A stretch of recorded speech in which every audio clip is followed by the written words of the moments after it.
এবার গোলকিপার যাত্রায় বিশ্বস্ত অবস্থান থেকে শুনে অডিয়েশন অন্ত করে ঢেলে দিয়েছিলেন। হাতে লাগার কারণে হ্যান্ডবলের নির্দেশ দিয়েছেন রাজশাহী ফুটবল একাদশ রানে গোলে ৮ নম্বর দর্শকের খেলোয়াড় লক্ষ্য করে বাড়িয়েছিলেন আখি। এই যাত্রায় ৮ নম্বর আলী, ১০ নম্বর হাইমান্তি, রাখিবার্গে অন্তরা, ইস্টাবারবাগ, সিরাজগঞ্জ রানী ফুটবলের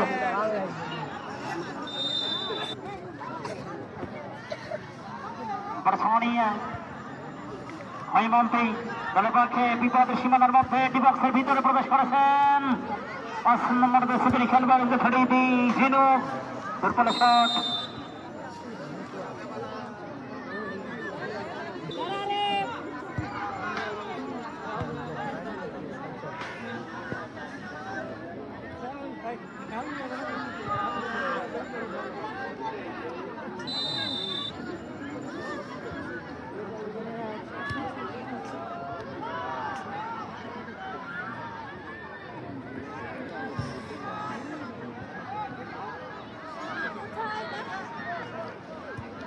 পনেরো নম্বর দর্শকের খেলোয়াড় সোনালী তিনি মাঠের ভিতরে প্রবেশ করেছেন রাজশাহী নারী ফুটবলের সেন্টার সার্কেলে আমরা বল বাড়িয়েছেন খড়িদি।